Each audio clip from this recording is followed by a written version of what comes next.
विद्यार्थियों, हिंदी की कक्षा में आप सभी का एक बार फिर स्वागत है। और आज हम चर्चा करेंगे काल पर। बगैर विलंब के शुरू करते हैं। काल, सबसे पहले इसका उद्देश्य।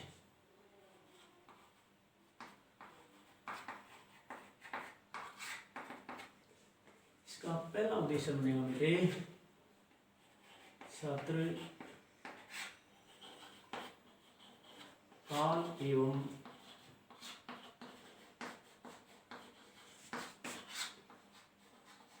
इसके भेदों से रचित होंगे।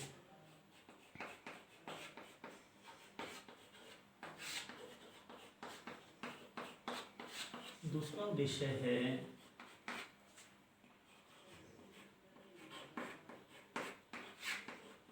छात्रों का व्याकरणिक शब्दकोश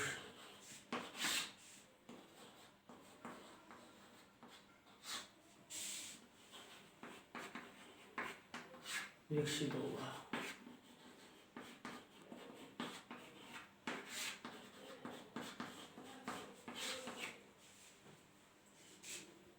अब इसके बावजूद बेटे काल के बारे में जानेंगे हम।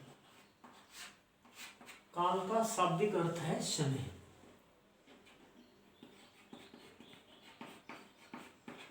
अब इसकी परिभाषा जानेंगे कि काल किसे कहते हैं।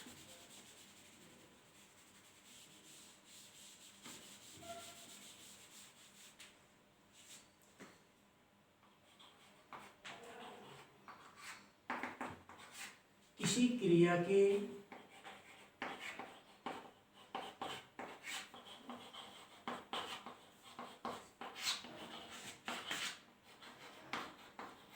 करने या होने में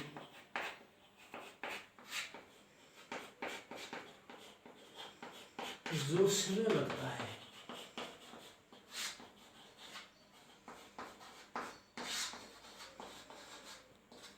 उसे काल कहते हैं।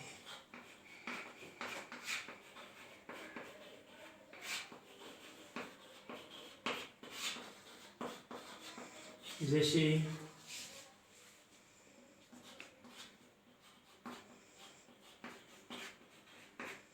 सरिता विद्यालय जाती है,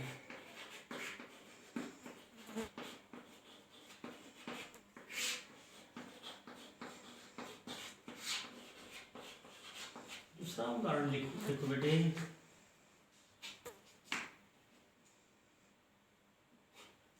1947 में भारत स्वतंत्र हुआ।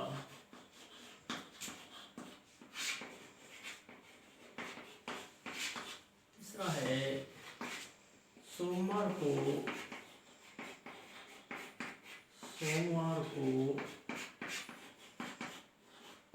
सूर्य ग्रहण है या लगेगा। तो ये तीन वाक्य हैं, ध्यान से देखो। सरिता विद्यालय जाती है, दूसरा है 1947 में भारत स्वतंत्र हुआ, सोमवार को सूर्यग्रहण लगेगा।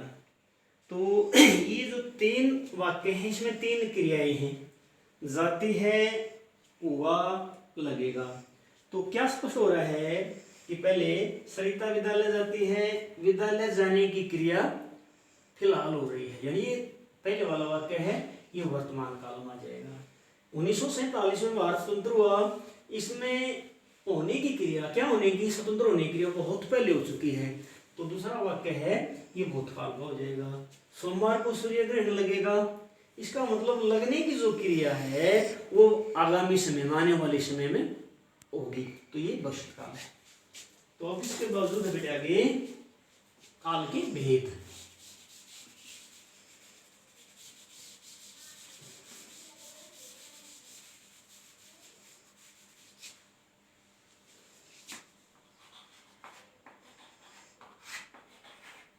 काल के प्रकार भी कह सकते हैं और भेद भी। मुख्य रूप से काल के तीन भेद हैं। नंबर 1 पर है वर्तमान काल,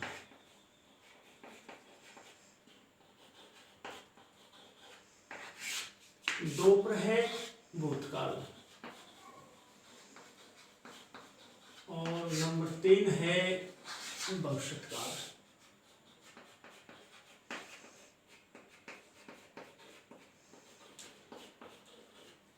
अब बारी बारी से इन तीनों की परिभाषा देंगे। वर्तमान काल,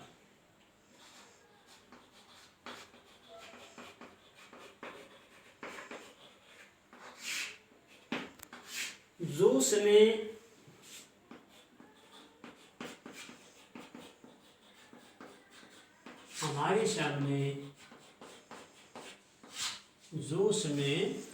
हमारे सामने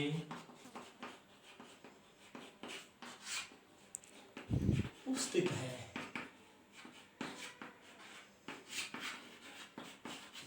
उसे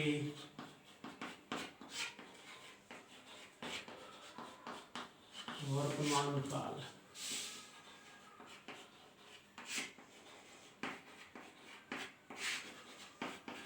कहते हैं। जैसे अध्यापक छात्रों को पढ़ा रहा है,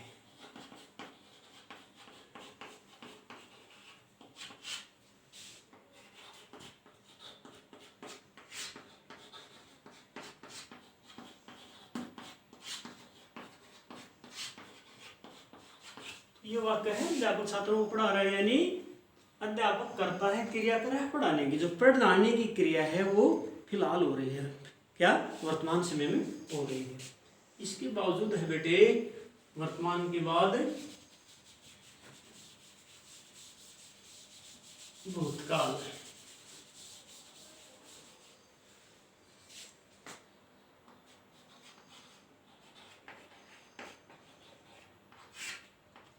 भूतकाल जो समय बीत चुका है, जो समय बीत चुका है उसे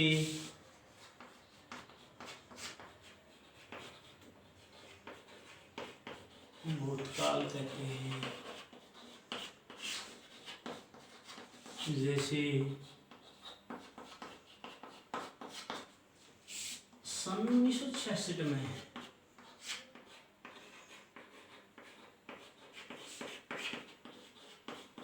हरियाणा राज्य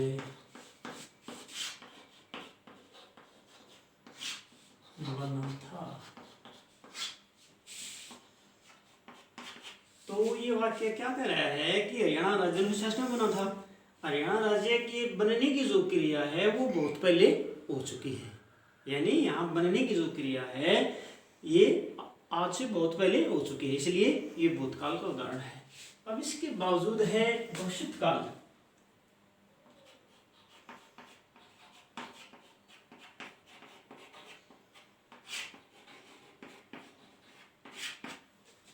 आगे आने वाले समय को,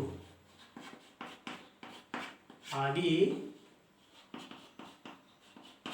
आने वाले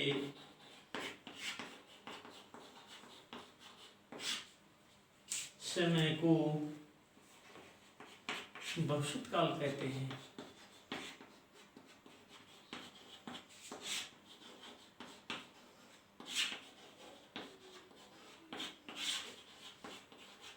जैसे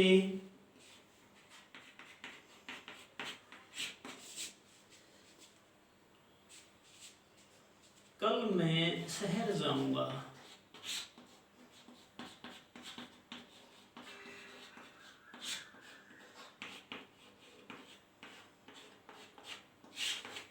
तो इसमें क्या है बेटे, शहर जाने की जो क्रिया है वो भविष्य में होगी, आने वाले समय में होगी, इसलिए ये भविष्यकाल का उदाहरण है। अब इसके बावजूद देखिएगा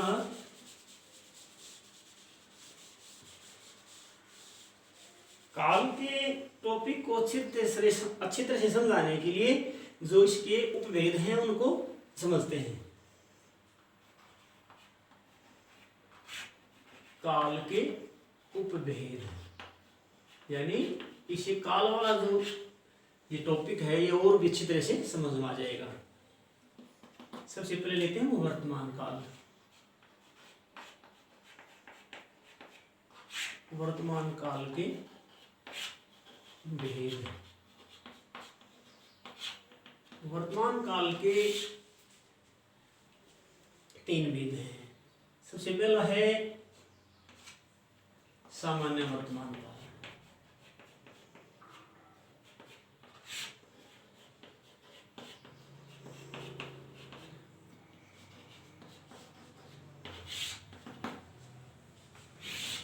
देखिएगा,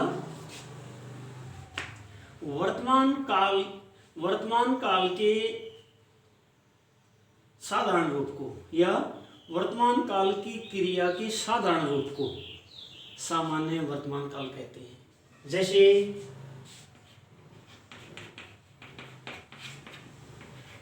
बच्चा खेलता है,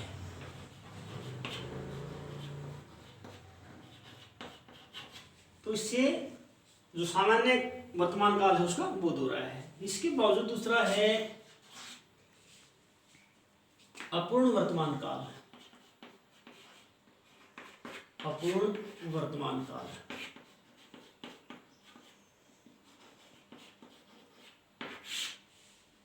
इसकी बात देखिएगा, जो क्रिया वर्तमान काल में हो रही है या की जा रही है उसे अपूर्ण वर्तमान काल कहते हैं। जैसे कवि कविता लिख रहा है, कवि कविता लिख रहा है। इसका मतलब ये है बेटे, जो कविता लिखने की क्रिया है वो भी जारी है, वो पूरी नहीं हुई है। तो इस प्रकार ये किसका उदाहरण है? ये अपूर्ण वर्तमान काल का उदाहरण है। इसके बावजूद भी वर्तमान काल का तीसरा और अंतिम भेद है संदिग्ध वर्तमान काल।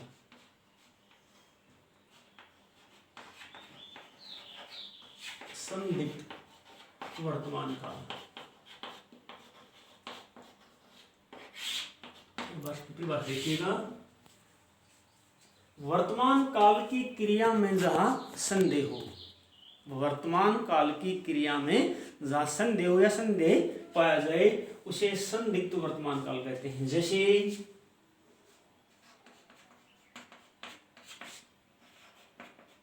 बच्चा सोता होगा, तो इस बार कैसे किस चीज का संदेह हो रहा है कि माँ बाप बाहर गए हुए हैं और वो अनुमान कर अपने छोटे बच्चे के बारे में कि बच्चा सोता होगा। क्लियर नहीं है, उनको संदेह है कि भाई वो सोता होगा, हो सकता है वो जाग भी रहा हो, दादी को परेशान भी कर रहा हो। इसके बावजूद है भूतकाल।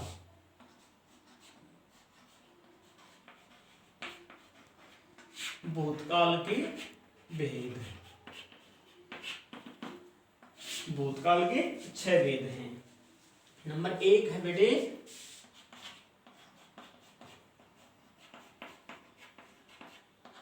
सामान्य भूतकाल। चलो ऐसे कर देते हैं। भूतकाल की क्रिया के साधारण रूप को सामान्य भूतकाल कहते हैं। भूतकाल की क्रिया के साधारण रूप को सामान्य भूतकाल कहते हैं। जैसे मोहन ने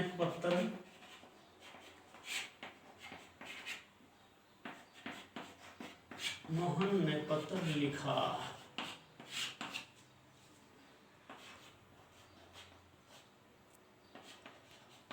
रमेश झज्जर गया। तो ये दोनों के दोनों जो उदाहरण हैं ये सामान्य भूतकाल के हैं। इसके बावजूद दूसरा जो इसका भेद है भूतकाल का, आसन भूतकाल।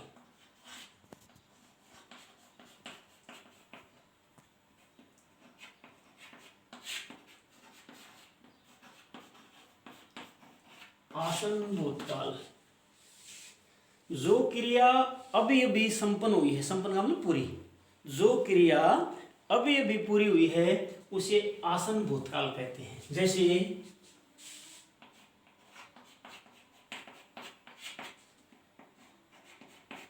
माँ ने भोजन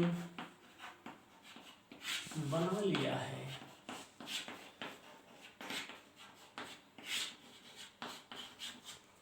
इसका मतलब ये है भोजन बनाने की क्रिया अभी अभी हुई है।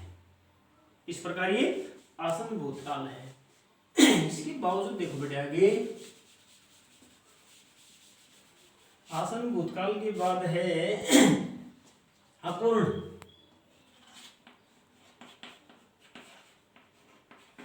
अपूर्ण भूतकाल।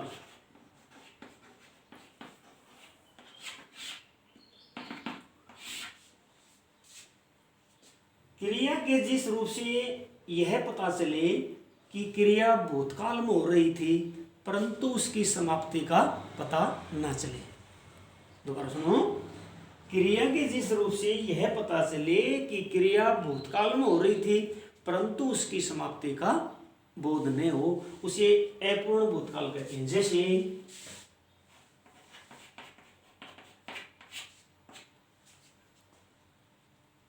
दिनेश पत्र लिख रहा था,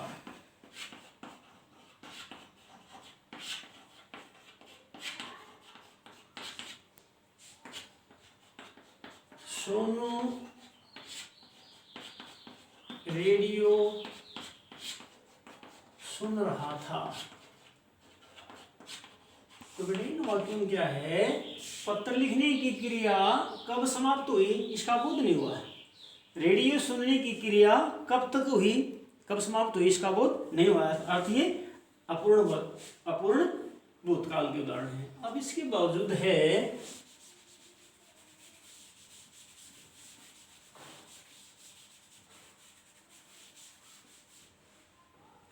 पूर्ण भूतकाल।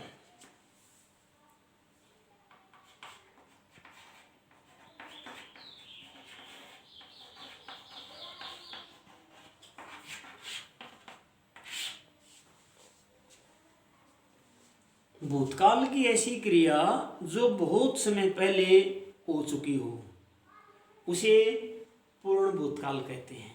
जैसे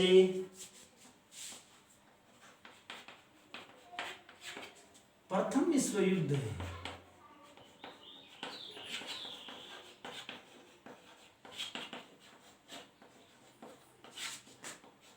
उन्नीस सौ 14 से 1918 तक चला था। यानी इस वाक्य से पता चल रहा है कि प्रथम विश्व युद्ध जो हुआ था वो 1914 में शुरू हुआ था और 18 में समाप्त हुआ। यानी विश्व युद्ध होने की जो क्रिया है वो बहुत पहले हो चुकी थी। अब इसके बावजूद है संदिग्ध भूतकाल।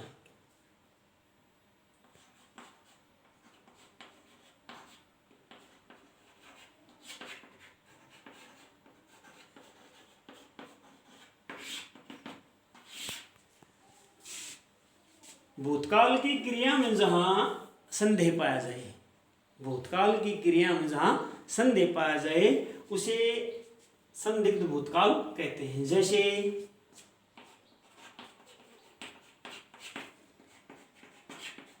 पिताजी को पत्र मिल गया होगा। तो इस वाक्य में बेटे क्रिया तो भूतकाल की, लेकिन संदेह क्या है कि भाई किसी ने अपने पिताजी को पत्र लिखा, अब उसको पता नहीं वो मिल गया नहीं मिल गया, उसको संशय हो रहा है पिताजी को पत्र मिल गया, वो शायद मिल भी गया हो और ना भी मिला हो। इसके बावजूद बेटे अंतिम भाग है भूतकाल का, ये है हेतु हेतु मदभूत। हेतु हेतु मध्यभूतकाल। नाम थोड़ा हटपटा है, ध्यान से देखिएगा। भूतकाल की, जहां भूतकाल की दूसरी क्रिया पहली क्रिया पर निर्भर हो।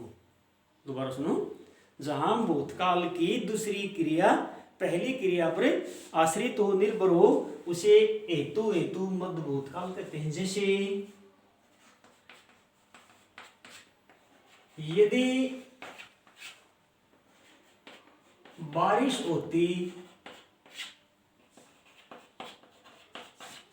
तो धरती सोना उगलती।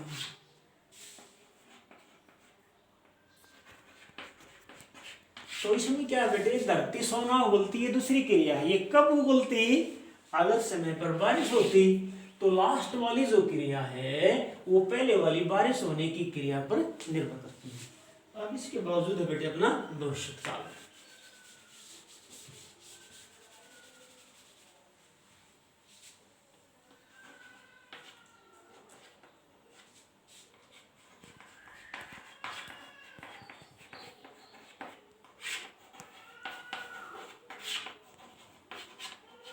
भविष्य काल के मुख्य रूप से दो भेद हैं। नंबर एक है सामान्य भविष्य काल।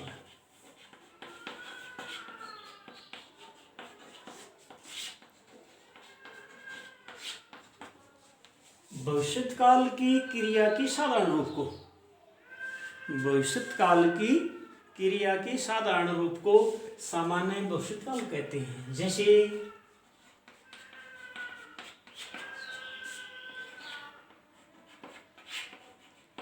हम देश की रक्षा करेंगे,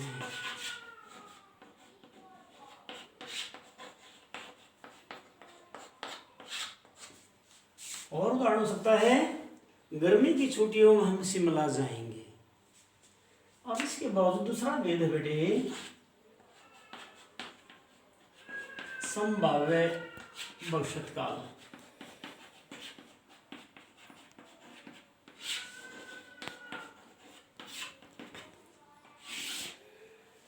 भविष्य काल की क्रिया में जहां संदेह पाया जाए, भविष्य काल की क्रिया में जहां संदेह पाया जाए उसे संभाव्य भविष्य काल कहते हैं। जैसे